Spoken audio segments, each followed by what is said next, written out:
Christopher Voss, and he will be doing Starlight Serenade. Starlit Serenade. Woo! Yay! Yay! Can we snap? Okay.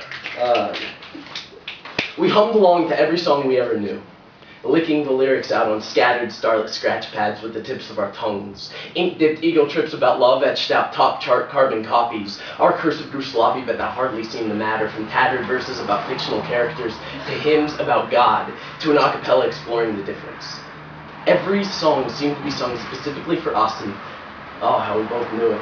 As our eyes jumped the stars and traced the constellations, searching for inspiration in the echoes of a deteriorated light from thousands of years before, you spoke in absolutes to which I'd reply vaguely, and we dug up the roots of a tree that we never let bloom, clawing hard and deep at the untasted foundation below our feet, despite the buildup of dirt under our fingernails. But between the grass-stained knees and the hail of stars that poured on our backs, we couldn't find time to breathe, so accordingly, we dammed the sky and lit up another last kiss, which we'd miss again in a matter of minutes and make a habit of the instance, exploring a distance supported by limp wrists that gave way to 2-ton daydreams that always seemed just out of reach. But that doesn't mean I didn't try like hell anyway, with arms locked and fingers widespread. I whispered a song in your ear, and my breath gave you chills when I got to your favorite part. You closed those eyes and smiled that smile that I write poems about, but I was scared to draw out such brilliant dark lips, so I sucked it back in mid-sentence before it could drip through the cracks of my teeth. I've chipped so much away beneath this surface, which our toes cling so tightly to, that my bones have grown black and blue, but I'll continue because this tune makes it worth it each time my pickaxe sparks stars when they collide with stone. And amidst the skin and bone framework of a canopy sky, it seemed to me that you spoke about the history, about the end of things so many times, and for a point, all you breathe is eulogies, so momentarily all our songs forgot that the finest things in life truly are free. That the buzzing of bees can be music too, a tune so true that even trees will dance. Their leaves will cast sun rays in rhythmic waves, splitting ripples and timelines, and making tomorrow's yesterday something worth remembering.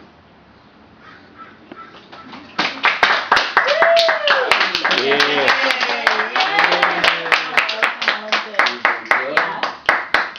You want to do Okay, Christopher Voss, we'll do one more, and it's entitled "This Is Not a Love Poem." Ow! Okay. This is not a love poem. Because I know nothing about the entrancement of romance. It's like watching a mind mimic antics. It makes me panic. No, I write epics and tragedies about political catastrophes, about the rhythmic anatomy of poetry, not about how do I love thee, but let me count the ways these days have grown strange. The passage of time has seemed to stop. This black clock's bold talk and take have been erased, and I'm still sick with the aftertaste from the venom of your kiss, your toxic lips that made me itch that poison twitch 1,000 times before my bloodshot eyes were blind to your beauty. A most unfortunate disability, professionals told me, but I just sighed and smiled insignificantly. No, you see, this, ironically, is immunity, imperviousness to seduction, but this is not a love poem. It's a professional epiphany.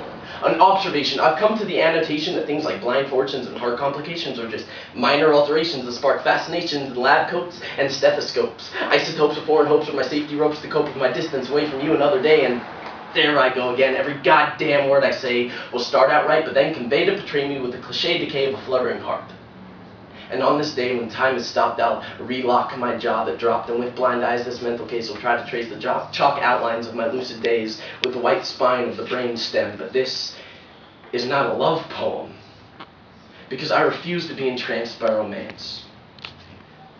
See, I'm the kind of guy who would panic in that frantic state of mind and draw away from sunlight to find warmth and moonshine, to bite the bullet and lace up these shoes because 11 shots and 12 steps is the closest I'll ever get to refuge. See, I dream in the black and white of a first version television box set about bloody tragedies and political catastrophes set to a beat based on the rhythmic anatomy of poetry. Rarely about how do I love thee, or the fading bedpost marks of chalk-laced memories.